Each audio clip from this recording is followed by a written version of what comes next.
Bonjour à tous, dans cette vidéo on va travailler les déplacements. Donc les déplacements pour les débutants. Donc il y a moyen de compléter ces déplacements avec d'autres déplacements plus avancés, mais là c'est vraiment les bases. Les déplacements sont extrêmement importants, donc travaillez-les régulièrement. Donc on a déjà vu depuis le début, donc dans les vidéos précédentes, différents types de déplacements. Puisqu'on a vu le fait d'avancer la jambe arrière pour pouvoir faire une frappe. Donc que ce soit un overhaul ou un unterhaul, quand je frappe depuis ma droite, je vais toujours avancer ma jambe droite. Si je faisais un coup horizontal, j'avancerai aussi ma jambe droite. Et c'est la même chose depuis ma gauche. Le overhaul, j'avance ma jambe gauche, donc si j'ai ma jambe gauche qui est derrière. Et sur les unterhauls, pareil. Et pareil sur un horizontal. On a vu aussi qu'il était possible d'avancer la jambe qui était déjà devant. C'est particulièrement le cas quand je suis ici en garde de la charrue, où je vais vouloir faire un estoc.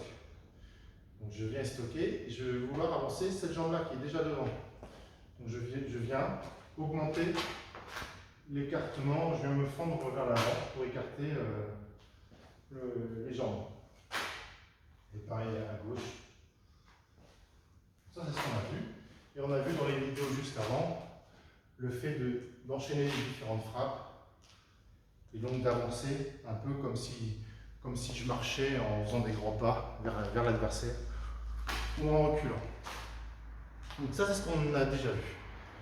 Les nouveautés vont être comment je m'approche de l'adversaire pour pouvoir lui envoyer ma première frappe. Donc je suis en garde du jour ici et mon objectif c'est de lui frapper la tête avec un overhaul. Donc comment je fais pour m'approcher de lui. Donc le premier type de déplacement ça va être d'avancer normalement comme si je marchais en mettant le pied droit puis le pied gauche devant.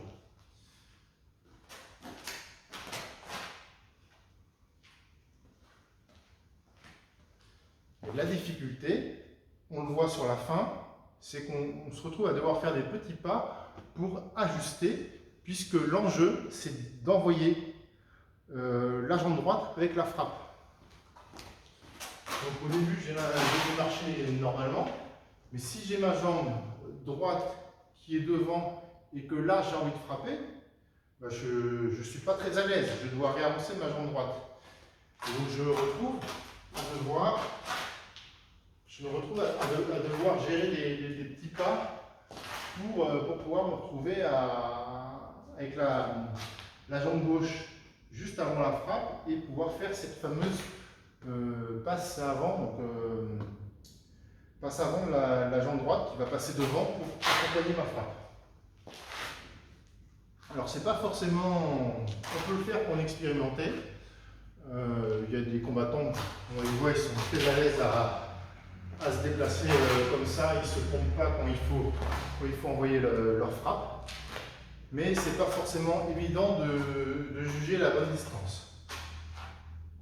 C'est pour ça que ce type de déplacement, on va le garder quand on est effectivement loin de l'adversaire et qu'on peut se permettre de marcher normalement, puisqu'on n'a pas besoin d'être prêt à envoyer la frappe.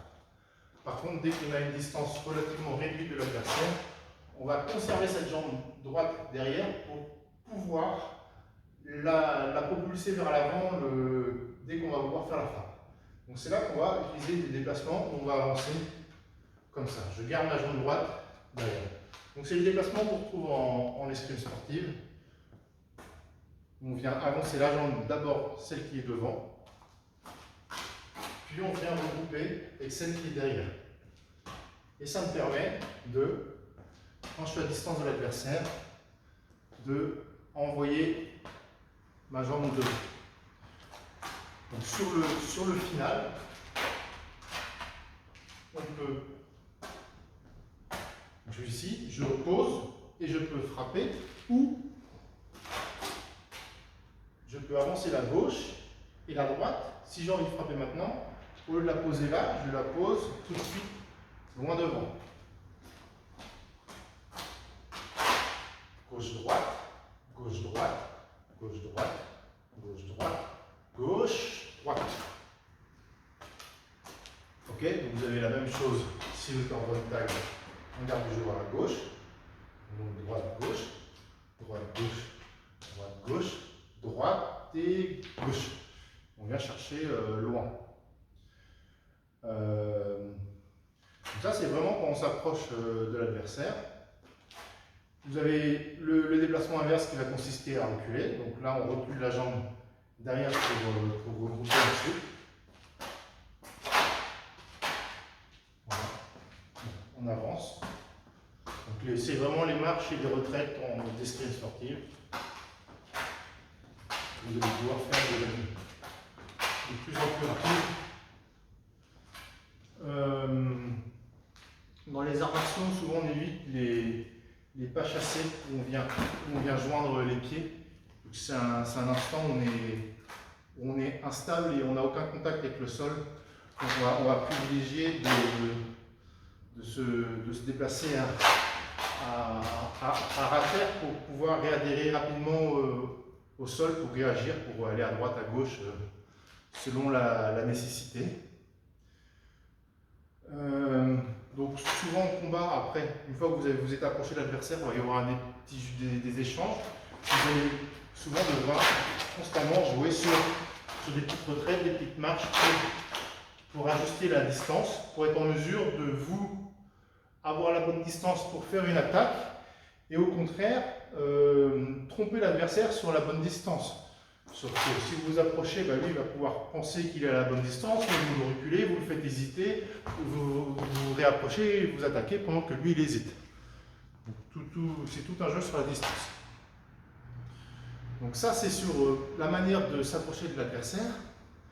Ensuite il y a un autre déplacement qui est très important, c'est le déplacement que j'appelle le triangle. Ça va être quand on vient faire une frappe, on va vouloir envoyer notre frappe, mais sans avancer. Donc, on avait vu précédemment que je faisais un overroll en avançant et un autre en avançant et un autre en avançant. Là, l'enjeu, si je prends une ligne au sol, ça va être d'être capable de faire des frappes sans avancer ni reculer. Donc, vous voyez, au niveau des déplacements, je fais gauche, droite, droite, gauche. Donc, si je pose mon épée au sol, pour avoir une ligne ou un repère. Donc j'ai la pointe de pied de ma jambe gauche qui est juste au contact de l'épée, juste devant. Je vais mettre ma jambe droite devant, puis je vais reculer la gauche. Donc c'est d'abord la jambe avant qui se met devant, et ensuite on vient reculer l'autre. Donc petit à petit, on va pouvoir le faire un peu en bondissant, puisque ça va être des frappes, pam pam, pam pam.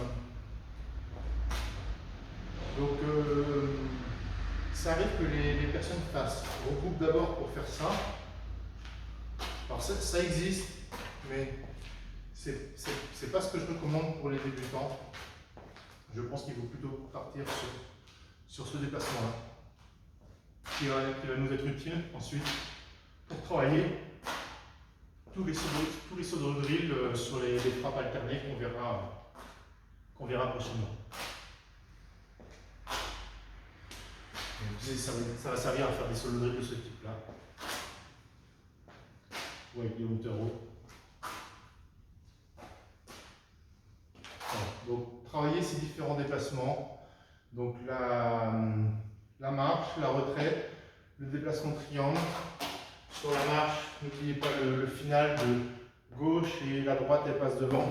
Et j'envoie ma frappe directement, sans avoir forcément à poser mon pied une fois pour refaire une deuxième jambe droite devant. Voilà, donc c'est une base sur les déplacements. Travaillez-les, vous pourrez enrichir ça plus tard.